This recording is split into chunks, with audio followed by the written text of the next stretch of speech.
Hosanna pagkain na kung pacuan nun nome. Hosanna pagkain na kung pacuan nun nome. Hosanna pagkain na kung pacuan nun nome. Hosanna pagkain na kung pacuan nun nome.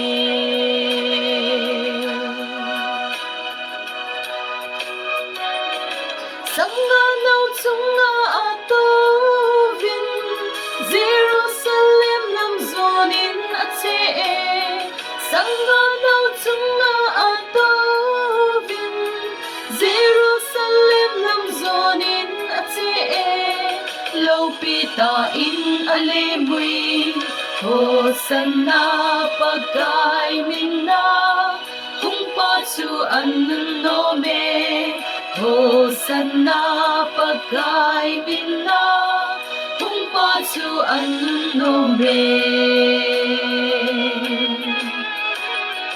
Alim nan bibi asang azam ipanatungin ko lang samoy. Alim nan bibi asang azam ipanatungin ko lang samoy. David sa paatiwe Hosanna pagkain na kung pacuan nun nome. Hosanna pagkain na kung pacuan nun nome.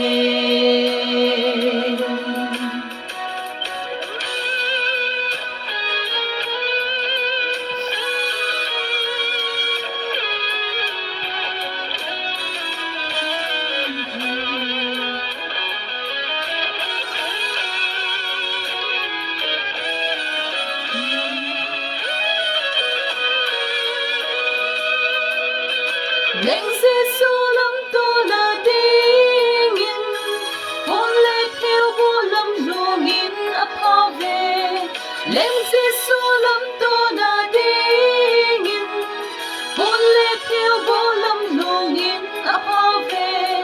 Jerusalem ipihon Hosanna pagkain na kung pacuan nun nome.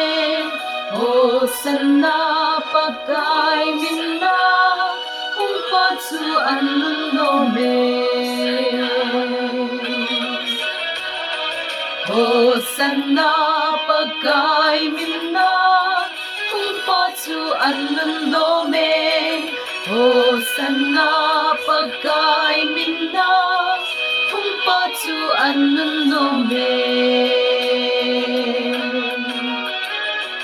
Sanganaw tsunga atovin Jerusalem nam zonin atse. Sanganaw tsunga atovin Jerusalem nam zonin atse. Laupitain alemui Hosanna pagkain na kung pacuan nun nome. Hosanna pagkain na kung pacuan nun nome. Hosanna pagkain na kung pacuan nun nome.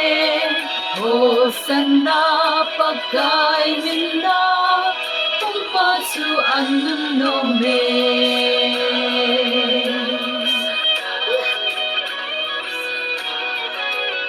Bye-bye.